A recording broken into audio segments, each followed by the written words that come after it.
Hilton ভাই, তিনটা নাম আমি গতকালকে থেকে দেখছি সোশ্যাল মিডিয়াতে। রেজেলিও সিমন্স, সে হচ্ছে জাভি সিমন্সের বাবা, যে হচ্ছে নেদারল্যান্ডস ন্যাশনাল টিমে খেলে। রোজারিও মিকেল, ব্রাজিলের অলিম্পিক জয়ী কোচ। এবং নিলো ভেঙ্গাদার, যে হচ্ছে পর্তুগালের সাবেক কোচ। এই তিনজনের কথা সোশ্যাল মিডিয়াতে খুব বেশি চর্চা হচ্ছে যে তারা অ্যাপ্লাই করেছে। ব্যাপারটা কি সত্য কিনা? হামজা জামালদের সম্ভাব্য কোচের সিভি নিয়ে সোশ্যাল সাইটে অনেক খবর উঠছে, গুজব আর সত্য মিলেমিশে একাকার। রোজারিও মিকেল ব্রাজিলের অলিম্পিক জয়ী কোচ, এটা সত্য? না না না, ওটা না। আরেকটা রেজিলিও সিমন্স নেদারল্যান্ডসের। নেদারল্যান্ডসে নিলো ভেঙ্গাদার আর হচ্ছে এই দুইটা মিথ্যা। অনেক কিছুই গুজব হয়, আবার কেউ মন গড়া ভাবে। হাভিয়ের কাবরেরাও সিভি দিয়েছেন, এমন খবর উঠে এসেছে বারবার। যদিও বাছাই কমিটির সদস্যরা বলছেন কাবরেরার সিভি স্বপ্নেও তাদের চোখে পড়েনি। আমরা শুনতে পাচ্ছিলাম যে হাভিয়ের কাবরেরা আবারও সিভি দিয়েছেন, ব্যাপারটা সত্য কিনা? না না, হাবির কেবল কোনো সিবি জবাব আমার চোখে পড়েনি। মানে যে 270টা বা 285 এর মধ্যে হাভিয়ের কাবরেরার সিভি নাই। কাবরেরার সিভি তো পড়েনি, যেটা নিয়ে আসলে প্লেয়ার এবং ভক্তদের মনে একটা ভয় আছে। এখনো কোনো সিভি পাইনি আমরা।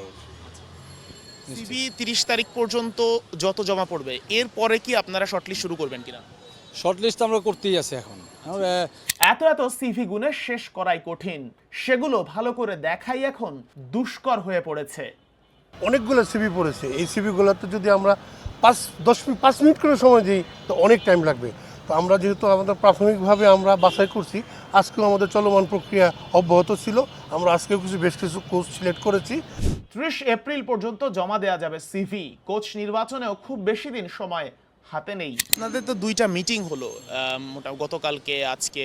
আমরা অ্যাকচুয়ালি বেশি কোচের সিভি পেয়েছি জার্মানি, কারণ জার্মানি কোচরা বেশি সিভি আসছে। 4-5টা সিভি জার্মান থেকে আসছে। জার্মানি কোচরা আমি মনে করি যে জার্মানির যে ফুটবল হয়, যে স্টাইলে ফুটবল হয়, আমাদের এই এরিয়ার যারা ইউরোপিয়ান কোচরা কিন্তু আমাদের বাংলাদেশের ফুটবল সম্বন্ধে ওদের আইডিয়া আছে।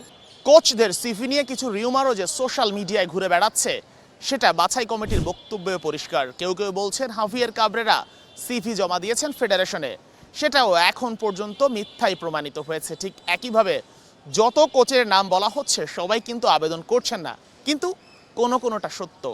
30 তারিখ পর্যন্ত চলবে এই শর্ট লিস্টের বাছাই প্রক্রিয়া, এবং এরপরই মূল শর্ট লিস্ট থেকে বেছে নেওয়া হবে একজন হেড কোচ এবং একই সঙ্গে একজন গোলকিপার কোচ।